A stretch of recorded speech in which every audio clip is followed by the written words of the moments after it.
कहानी की शुरुआत होती है जॉनी नाम के एक मैकेनिक से, जो अपना दिन एक छोटी सी कार शॉप में काम करके गुजारता था। फिर एक दिन उसकी गर्लफ्रेंड बेथ उसके पास आई और उसे वो खबर दी जिससे जॉनी काफी समय से डर रहा था। बेथ ने कहा कि मैं तुमसे ब्रेकअप करना चाहती हूँ। उसे कोई ऐसा चाहिए जो सारी उम्र उसके साथ रहने का भरोसा दे। और जॉनी हमेशा बातों से बचता रहता है। सच ये था कि जॉनी शादी से बहुत ज्यादा डरता था। असल में वो अपने पिता के बिना बड़ा हुआ था और उसे लगता था उसके पिता ने उसे और उसकी माँ को जानबूझकर छोड़ दिया। इस डर ने उसके मन में घर कर लिया था और ये डर उसे रोक रहा था अपना खुद का परिवार बनाने से। मगर अब तो बेथ भी इंतजार करते करते थक गई थी। उसने इस ब्रेकअप की पूरी वजह जॉनी के ऊपर मर दी, लेकिन अंदर ही अंदर वो इसलिए जा रही थी क्योंकि उसे लगता था कि जॉनी का कुछ नहीं होने वाला, वो गरीब ही मरेगा। बेथ के जाने से जॉनी को दुख तो बहुत हुआ, पर उसने फैसला किया कि मैं बस अपनी माँ का ख्याल रखूंगा और अपनी मामूली सी जिंदगी में खुश रहूंगा। उस रात जॉनी एक बार में गया जहाँ वो अक्सर अपने दोस्तों के साथ वक्त गुजारता था।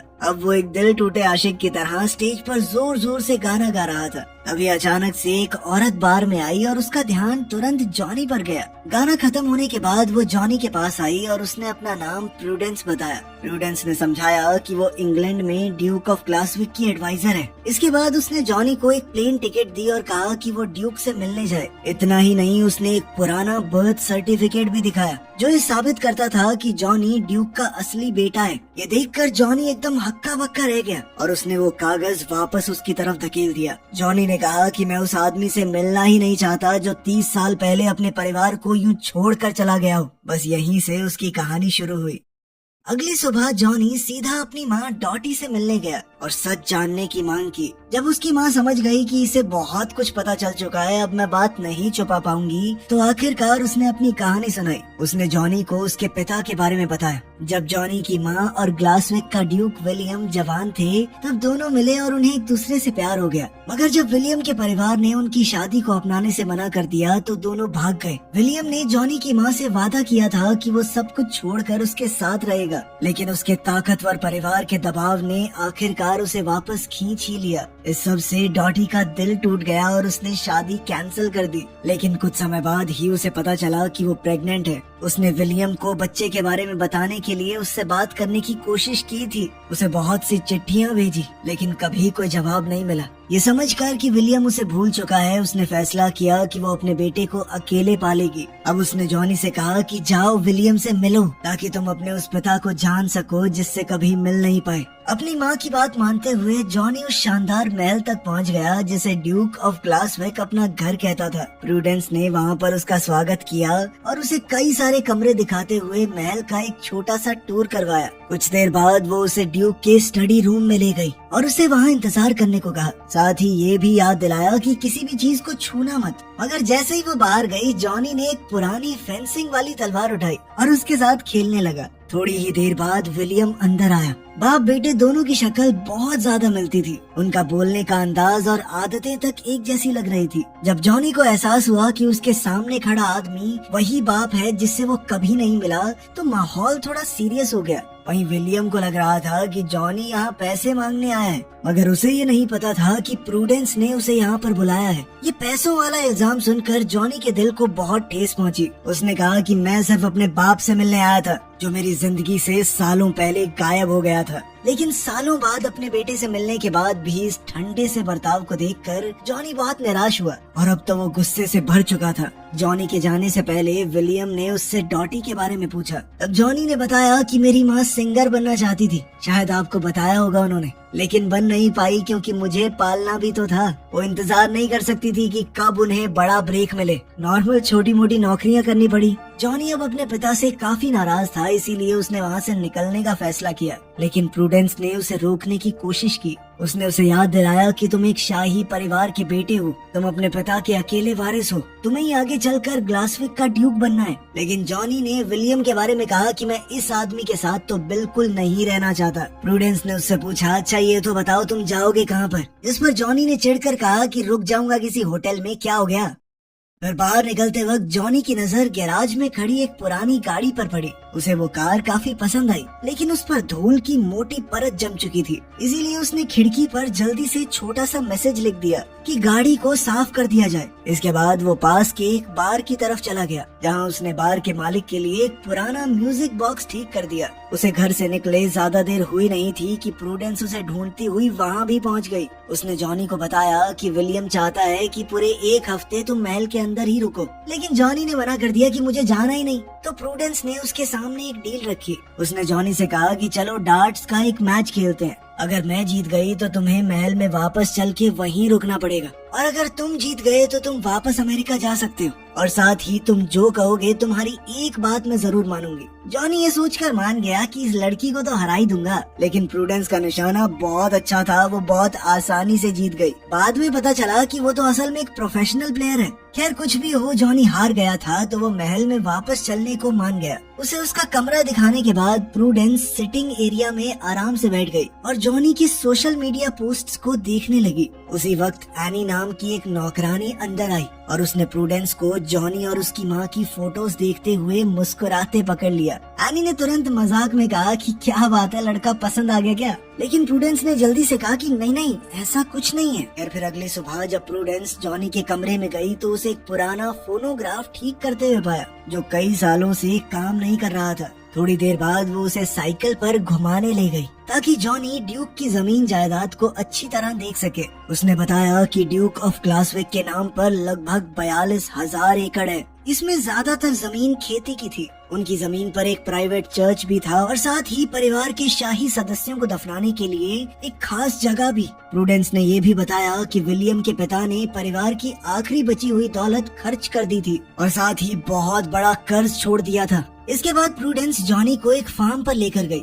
जहां उसका स्वागत फिंची नाम के एक बुजुर्ग आदमी ने किया। जॉनी की नजर तुरंत एक टूटी हुई ग्राइंडिंग मशीन पर पड़ी, जो लगभग 10 सालों से बेकार पड़ी थी। जब उसने पास पड़े चुकंदर के ढेर के बारे में पूछा तो फिंची ने बताया कि आजकल चुकंदर से ज्यादा मुनाफा नहीं होता। उसने ये भी बताया कि तुम्हारे पिता विलियम बहुत ही अच्छे हैं। उसने कभी भी उन किसानों से रेंट नहीं लिया जो ड्यूक की जमीन पर काम करते थे। फार्म घूमने के बाद जब वो वापस महल लौट रहे थे तो प्रूडेंस ने जॉनी की मुलाकात उसके कजन एलिस्टर से करवाई। अगर विलियम का कोई बच्चा नहीं होता तो वही अगला ड्यूक बनने वाला था। फिर खेतों के बीच घूमते हुए प्रूडेंस ने जॉनी से कहा कि एक बार ड्यूक बनने के बारे में जरूर सोचना। मैं बिल्कुल नहीं चाहती कि एलिस्टर उस गद्दी पर बैठे। फिर उसने जॉनी को खुलकर अपनी कहानी बताई। उसके माँ बाप कई सालों तक ड्यूक के परिवार के लिए काम करते थे, इसीलिए वो महल में ही बड़ी हुई थी। जब वो सिर्फ 8 साल की थी तो उसके माँ बाप एक एक्सीडेंट में मारे गए। उस वक्त मुझे विलियम ने अपने पास रख लिया और बिल्कुल अपनी बेटी की तरह पाला।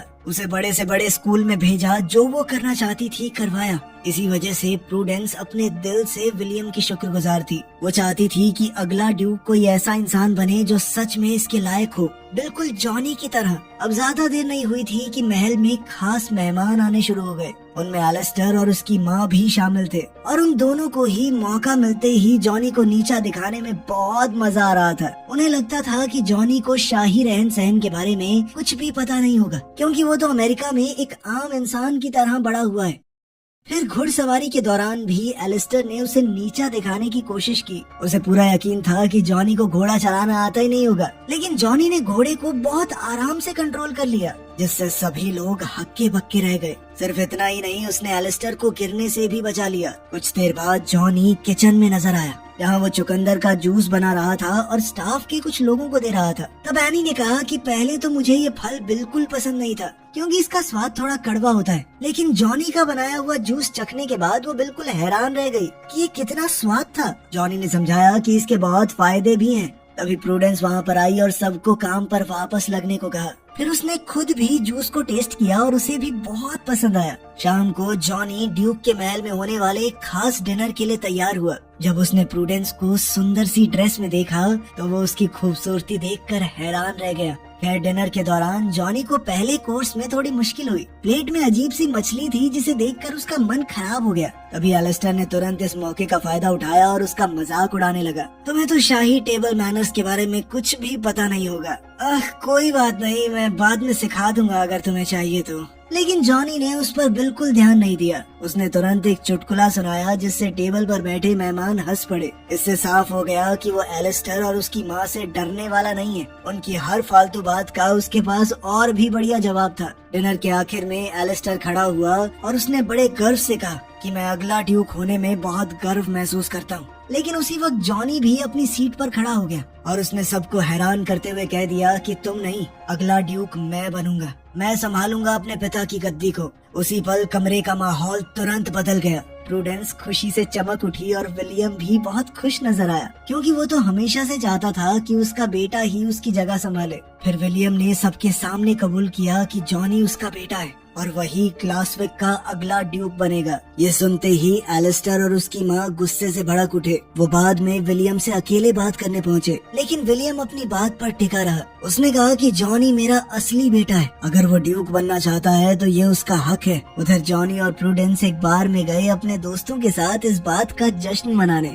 उस रात देर तक जॉनी को नींद नहीं आई, इसीलिए वो गैराज में चला गया और उस पुरानी कार पर काम करने लगा। फिर थोड़ी देर बाद विलियम भी वहाँ आ गया और जॉनी से पूछा कि तुम ड्यूक क्यों बनना चाहते हो। साथ ही उसने ये भी माना कि जब मैं ड्यूक बना था तो मुझे भी नहीं पता था मैं क्या कर रहा हूँ। खैर यूं ही बातचीत करते हुए वो गाड़ी को ठीक करते रहे और धीरे धीरे एक दूसरे को थोड़ा बेहतर समझने लगे। फिर अगले दिन प्रूडेंस ने जॉनी को डांस सिखाना शुरू किया। वो एक आने वाले फंक्शन की तैयारी कर रहे थे। उस मौके पर इंग्लैंड के कई शाही परिवारों के लोग वहाँ आने वाले थे। प्रूडेंस चाहती थी कि जॉनी उनके सामने बिल्कुल भी कम न लगे। डांस लेसन के दौरान अचानक से एनी वहाँ आ गई और उसने जॉनी और प्रूडेंस का शुक्रिया अदा किया, क्योंकि उन्होंने उसके बॉयफ्रेंड को भी फंक्शन में आने का न्योता दिया था। जल्द ही प्रूडेंस को पता चला कि जॉनी ने फिंची और उन किसानों को भी न्योता दिया था जो सालों से इस जमीन पर काम कर रहे हैं। ये सब सुनकर प्रूडेंस थोड़ी इमोशनल हो गई, खास करके इस बात को देखकर कि जॉनी को यहाँ आए कितना ही वक्त हुआ है, फिर भी उसे यहाँ पर काम करने वाले सभी लोगों का ख्याल है। अब जल्द ही उनकी प्रैक्टिस के दौरान माहौल थोड़ा रोमांटिक हो गया। जॉनी और प्रूडेंस एक दूसरे के काफी करीब आ गए और ऐसा लग रहा था मानो दोनों एक दूसरे को बस चूमने ही वाले हैं। लेकिन तभी एनी और कुछ स्टाफ मेंबर्स ने उन्हें देख लिया और दोनों वहीं रुक गए। खैर फिर जॉनी दोबारा से गैराज में उस पुरानी कार पर काम करने चला गया और विलियम भी उसकी मदद करने लगा। बाद में जब वो इंजन को थोड़ा सेट कर रहे थे तब विलियम ने अपने बीते हुए कल के बारे में खुलकर बात की। उसने बताया कि मुझे कभी भी तुम्हारी माँ के खत मिले ही नहीं और मुझे बिल्कुल भी पता नहीं था कि मेरा एक बेटा भी है। उसने ये भी बताया कि मैंने तुम्हारी माँ को कई बार खत लिखे थे, लेकिन कभी कोई जवाब नहीं मिला। आखिर में मैंने मान लिया कि शायद डॉटी अपनी जिंदगी में आगे बढ़ गई है। तब जॉनी ने बताया कि माँ को भी आपका कोई खत नहीं मिला। तब उन्हें समझ में आया कि किसी ने जानबूझकर उन लोगों को अलग रखा था। खैर अब जॉनी ने विलियम से कहा कि एक बार इंजन को शुरू करके देखिए। जैसे ही विलियम ने चाबी घुमाई तो वो पुरानी गाड़ी जोर से दहाड़ती हुई शुरू हो गई। उसी पल दोनों की आंखों में खुशी चमक उठी और वो बच्चों की तरह हंसने लगे। वहीं दूसरी ओर एलिस्टर चुपके से विलियम के स्टडी रूम में घुस गया और वहाँ उसने जॉनी का बर्थ सर्टिफिकेट ढूंढ निकाला। उसे देखते ही वो मुस्कुराया मानो उसके दिमाग में कोई नई साजिश चल रही हो। अगले दिन जॉनी विलियम को उसी पुरानी गाड़ी में ड्राइव पर ले गया। अब वो गाड़ी धुलने और पॉलिश होने के बाद बिल्कुल नए जैसी चमक रही थी। वहीं प्रूडेंस और बटलर दूर से खड़े होकर ये सब कुछ देख रहे थे और बाप बेटे को इतना करीब आते देखने की उन्हें बहुत खुशी थी। फिर वो लोग फार्म पर गए जहाँ जॉनी ने वो ग्राइंडिंग मशीन भी ठीक कर दी थी जो सालों से खराब पड़ी थी। अब फेंची और बाकी किसान उस मशीन का इस्तेमाल करके ताज़ा जूस बना रहे थे, जिसे बेचकर उनकी अच्छी खासी कमाई भी हो रही थी। विलियम ये सब देखकर बहुत खुश हुआ और उसने तुरंत सबको जश्न में शामिल होने का न्योता दिया। लेकिन जब वो वापस महल लौटे तो एलिस्टर और उसकी माँ पहले से वहाँ उनका इंतजार कर रहे थे। तब उन्होंने एक खतरनाक खुलासा किया। उन्होंने बताया कि जॉनी का जन्म विलियम और डॉटी की शादी खत्म होने के बाद हुआ था। इसका मतलब ये था कि कानून के हिसाब से जॉनी को नाजायज औलाद माना जाएगा और वो कानूनी तौर पर ड्यूक नहीं बन सकता। ये बात सुनकर विलियम और जॉनी दोनों के पैरों तले जमीन खिसक गई, लेकिन उस वक्त उनके पास कहने को कुछ भी नहीं था। जॉनी का दिल पूरी तरह से टूट चुका था, लेकिन फिर भी वो इस बात से खुश था कि कम से कम उसे अपने पिता को जानने का मौका तो मिला। अब उसका वहाँ कुछ काम तो था नहीं, तो उसने जाने का फैसला किया। जबकि प्रूडेंस बार बार उसे रुकने के लिए कह रही थी। इस पर जॉनी ने कहा कि वो कभी भी उस जगह का हिस्सा था ही नहीं और फिर वो वहाँ से चल दिया। अब जॉनी सीधा उस बार में पहुँचा जहाँ सब लोग पहले ही ये खबर सुन चुके थे। सब लोग बहुत उदास थे। उन्होंने फैसला किया कि जॉनी के बिना वो बिल्कुल भी उस जश्न में जाएंगे ही नहीं। उधर एनी और महल का स्टाफ भी बिल्कुल ऐसा ही महसूस कर रहा था। अब जॉनी को सपोर्ट करते हुए उन्होंने भी इवेंट में ना जाने का फैसला ले लिया।